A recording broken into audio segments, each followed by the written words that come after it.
नमस्कार दोस्तों, स्वागत है आप सभी का आपके अपने चैनल पर। दोस्तों, आज आपके लिए लेकर आ चुके हैं एनएमएमएस एग्ज़ाम के लिए एक ऐसा पेपर जो कि एग्ज़ाम के लिए अति महत्वपूर्ण है।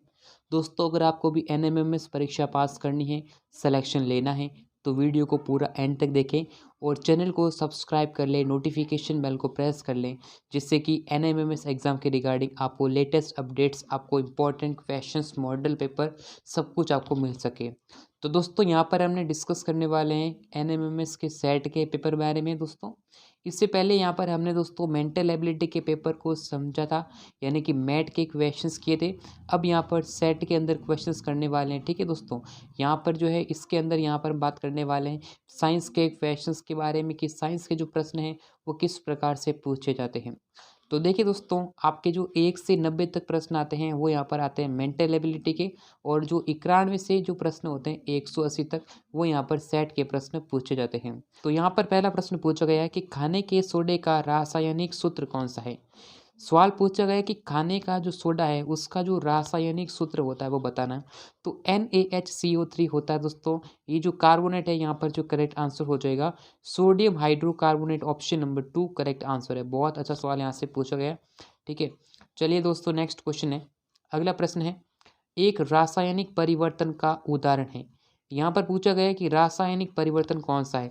यानी आपको पता है कि भौतिक परिवर्तन और रासायनिक परिवर्तन अलग अलग है, तो यहाँ पर हमें बताना है। देखिए, रासायनिक परिवर्तन क्या होते हैं, यहाँ पर हमें आपको बताना है कि वे परिवर्तन, ठीक है, जिन्हें हमें वापस से पुनः प्राप्त नहीं कर सकते, ठीक है। तो देखिएगा यहाँ पर मोम का पिघलना, चीनी का बर्तन, यहाँ पर पूछेगा नमक और पानी का घोल। तो ये जो लोहे में जंग लगना है ना, वह क्या हो जाएगा, एक रासायनिक परिवर्तन है, ठीक है। रासायनिक परिवर्तन है, तो ऑप्शन नंबर 2 थर्ड आंसर हो जाएगा। अगर देखिएगा, अगर हमें दूध से क्या बनाना है, दही बनाना है, दूध से दही का जमना, ठीक है, ये भी क्या है, एक रासायनिक परिवर्तन, ठीक है ना। रासायनिक परिवर्तन है, इसका मतलब जो दूध है ना, दूध से दही बनता है। क्या आप दही से वापस दूध बना सकते हैं? नहीं बना सकते, ठीक है दोस्तों। यानी वापस उसको रिवर्स नहीं कर सकते। इसका मतलब वह कौन सा परिवर्तन होगा, वह रासायनिक परिवर्तन होगा। यानी दूध से दही बनता है लेकिन दही से दूध नहीं बनाया जा सकता, इसलिए क्या हो जाएगा, रासायनिक आपको परिवर्तन हो जाएगा। अगला देखिएगा, किसी तत्व के समान परमाणु, देखो समान परमाणु क्रमांक परंतु विभिन्न परमाणु भार वाले परमाणु हो गए। देखिएगा, समान जो है क्या होना चाहिए, समान इक्वल जो होना चाहिए परमाणु क्रमांक, और विभिन्न यानी असमान जो है परमाणु भार। तो यानी कि परमाणु क्रमांक तो क्या समान समान है, लेकिन जो परमाणु भार है वो भिन्न भिन्न है। तो ऐसे परमाणु क्या कहते हैं, समस्थानिक कहते हैं, या फिर समभारी कहते हैं, आइसोटोप कहते हैं, या फिर समरूपी। तो या तो दोस्तों क्या होगा, आंसर दोस्तों क्या हो जाएगा, समस्थानिक, ठीक है। समस्थानिक यानी ये आंसर करेक्ट होगा। उसके बाद में अगला सवाल पूछा गया है, जिप्सम अयस्क है। जिप्सम किसका अयस्क है दोस्तों, काफ़ी ये ऐसे जो अयस्क वाले क्वेश्चन है पूछे जाते हैं। जिप्सम दोस्तों किसका अयस्क है ये बताना है। तो जिप्सम किसका अयस्क होता है, ये दोस्तों कैल्शियम का होता है, ठीक है ना। ऑप्शन 2 आंसर हो जाएगा। जल में ऑक्सीजन की संयोजकता कितनी होती है। देखो, जल का जो रासायनिक सूत्र क्या होता है, H2O। तो यहाँ पर जो है क्या हो जाएंगे, ऑक्सीजन कितनी होती है, जल के अंदर दोस्तों ऑक्सीजन कितनी होती है, 2 होती है। तो इस चीज़ का आपको ध्यान रखना है, ठीक है। चलिए दोस्तों, नेक्स्ट हमारा सवाल यहाँ से पूछा गया है, निम्नलिखित में से निम्नलिखित में से प्रोटोनों और इलेक्ट्रॉनों की संख्या का कौन सा सेट क्लोराइड आयन, यानी कि यहाँ पर जो है क्लोराइड आयन में पाया जाता है। देखिएगा, प्रोटॉन पूछा गया है और जो इलेक्ट्रॉन है, इलेक्ट्रॉन से संबंधित सवाल पूछा गया है, कौन सा सेट, यानी कि CI मतलब जो है यहाँ पर क्लोराइड आयन में होना चाहिए। तो क्लोराइड आयन में कौन सा होता है, तो 17 तो होंगे प्रोटॉन और 18 क्या होंगे, इलेक्ट्रॉन होंगे। तो ऑप्शन डी आंसर हो जाएगा। फिर देखिएगा, निम्नलिखित में से कौन सा प्रोड्यूसर गैस है, कौन सा देखिएगा प्रोड्यूसर गैस, कौन सा प्रोड्यूसर गैस आपको बताया गया, ठीक है। तो ये जो हो जाएगा CO+H2, यानी कि जो नाइट्रोजन है वो यहाँ पर करेक्ट आंसर हो जाएगा। निम्नलिखित में से कौन सा असंतृप्त हाइड्रोकार्बन है, असंतृप्त हाइड्रोकार्बन कौन सा हो जाएगा। तो ये क्या हो जाएगा, एथिलीन। एथिलीन क्या हो जाएगा, असंतृप्त हाइड्रोकार्बन है, असंतृप्त हाइड्रोकार्बन। ब्रास निम्नलिखित में से किसकी मिश्र धातु, दोस्तों एलॉय बताना है। जो ब्रास होती है ना वो किसकी मिश्र धातु होती है, एलॉय यहाँ पर पूछा गया सवाल है, अच्छा क्वेश्चन है।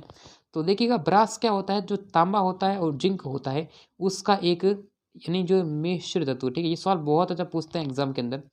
ध्यान रखना। देखिए अगला क्वेश्चन दे रखा है, यदि B1 और B2 एथिलीन क्रमशः एक चुंबक के मध्य तथा अंत जो सिरा है उसके चुंबकत्व को प्रदर्शित करे, तो इसमें क्या होगा कि क्या B जो है B2 से बड़ा होगा, क्या B1 B2 से छोटा होगा, क्या B1 और B2 दोनों बराबर होंगे, या फिर इनमें से कोई नहीं करेक्ट आंसर होगा। तो कौन सा दोस्तों का आंसर होगा? तो यहाँ पर दोस्तों क्या है कि जो B1 होता है ना वह B2 से छोटा होता है। इसका मतलब है कि जो B2 होता है वो B1 से बड़ा होता है, यानी ऑप्शन नंबर थर्ड इसका करेक्ट आंसर हो जाएगा। ठीक है, चलिए दोस्तों नेक्स्ट क्वेश्चन। तो दोस्तों अगर आपको एनएमएमएस की मॉडल पेपर डाउनलोड करने हैं तो गूगल पर सर्च करें स्टडी मंदिर, जिसका लिंक आपको मिल जाएगा डिस्क्रिप्शन बॉक्स में। यहाँ पर आपको गूगल पर स्टडी मंदिर लिखना है। जैसे ही आप स्टडी मंदिर लिखते हैं तो आपके सामने इस प्रकार का इंटरफेस देखने को मिलेगा। यहाँ पर देखिएगा एनएमएमएस मॉडल पेपर 2023-24, जिसमें यहाँ पर आप आसानी से दोस्तों क्लास यानी जो है एनएमएमएस के जो मॉडल पेपर है वो आसानी से डाउनलोड कर पाएंगे। ठीक है, और यहाँ पर आप आसानी से अपने जो है टेस्ट वगैरह दे पाएंगे। तो लिंक इन डिस्क्रिप्शन। फिर देखिए यदि गैस तथा द्रव्य में ध्वनि का वेग x1 तथा x2 हो तो क्या होगा? तो इसमें दोस्तों एक कंडीशन बनेगी। तो ये जो है ना वो क्या आंसर होगा? What can be the correct answer to this type of questions? तो दोस्तों यहाँ पर क्या होगा, जो x1 है वो x2 से छोटा होगा। Same condition, option number third answer हो जाएगा। मानव नेत्र का लेंस निम्नलिखित होता है। मानव जो नेत्र है, नेत्र का जो लेंस होता है वो कैसा होता है? अभिसारी होता है कि अपिसारी होता है? तो मानव नेत्र का जो लेंस होता है दोस्तों, मानव नेत्र का जो लेंस होता है ना वो कैसा होता है? वह अभिसारी होता है। ठीक है ना, कैसा होता है? अभिसारी होता है। ऑप्शन नंबर एक आंसर हो जाएगा। फिर अपना अगला क्वेश्चन देखिएगा, निम्नलिखित में से कौन सा मिलान सही है? तो देखिएगा, पंखे की ब्लेड की गति जिसमें वृत्तीय गति, मार्च पास्ट करते समय सिपाहियों की गति घूर्णन गति, झूलते रेखीय गति बच्चे की गति सरल गति, या फिर सूर्य के चारों ओर घूमती पृथ्वी की गति दोलन गति। दोस्तों ये तीनों ऑप्शन दोस्तों बिल्कुल गलत है। पंखे की जो ब्लेड होती है ना उसकी जो गति होती है ना दोस्तों, वो कौन सी गति होती है?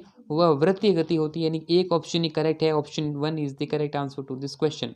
नेक्स्ट क्वेश्चन देखिएगा, उष्मीय ऊर्जा का मात्रक, जितने भी ऐसा ही मात्रक है वो याद कर लेना क्योंकि सवाल आपके एग्जाम में बनने वाले। तो उष्मीय ऊर्जा है उसका मात्रक कौन सा हो जाएगा? तो उष्मीय ऊर्जा का जो मात्रक होता है वह जूल होता है दोस्तों। अच्छा क्वेश्चन है, निम्नलिखित में से कौन सा अनवीनीकरणीय ऊर्जा स्रोत का उदाहरण है? अनवीनीकरणीय ऊर्जा स्रोत कौन सा हो जाएगा? तो अनवीनी देखिए जो यानी जिसका वापस से रिन्यूएबल नहीं, उसे रिन्यू नहीं कर सकते, नॉन रिन्यूएबल। तो ये क्या हो जाएगा? Petroleum gas, option one. निम्नलिखित में से कौन सा ध्वनि परावर्तन का उदाहरण नहीं है? यहाँ पूछा गया नहीं है, ध्वनि परावर्तन का उदाहरण नहीं है, यानी खिलौना टेलीफोन जो है ध्वनि परावर्तन का उदाहरण नहीं है। निम्नलिखित में से कौन सा ब्राउजर नाम है? कौन सा ब्राउजर नाम है? ब्राउजर कौन सा? Netscape, launcher, world wide web या ईमेल? दोस्तों कौन सा ब्राउजर है? तो ये ब्राउजर क्या हो जाएगा? नेटस्केप एक ब्राउजर है।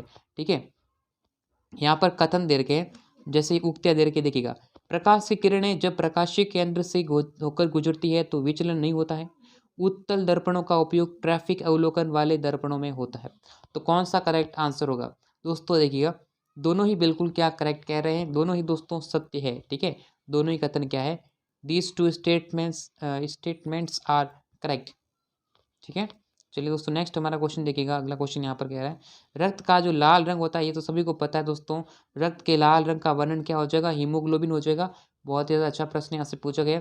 मलेरिया जो रोग होता है वो किससे उत्पन्न होता है? तो मलेरिया जो रोग होता है दोस्तों किससे उत्पन्न होता है? वह यहाँ पर जो प्लाज्मोडियम होता है उसके द्वारा उत्पन्न होता है।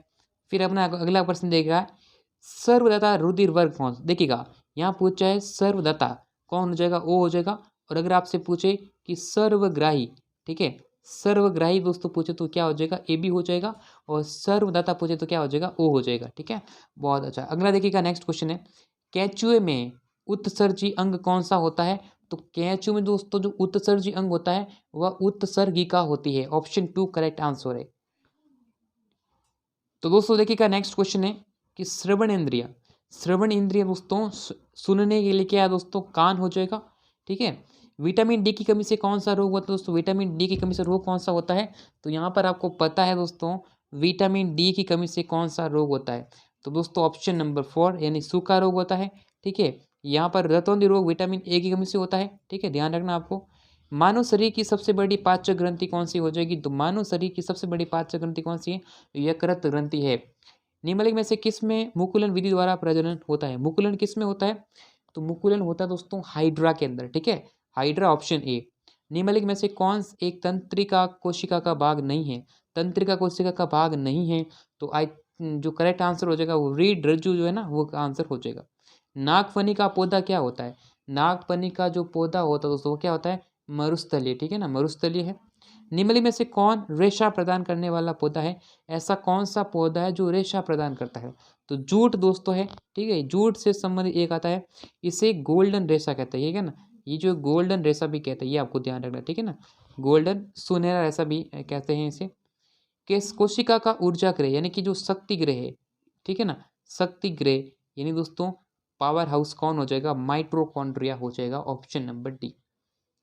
कुनन की छाल को किस बीमारी के इलाज के लिए इस्तेमाल किया जा सकता है?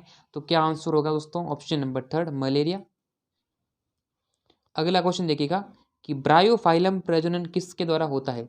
तो दोस्तों किसके द्वारा होता है? पत्ती से होता है, ठीक है ना। चलिए दोस्तों, निम्नलिखित में से किस शैवाल का प्रयोग जैव और उर्वरक के रूप में होता है?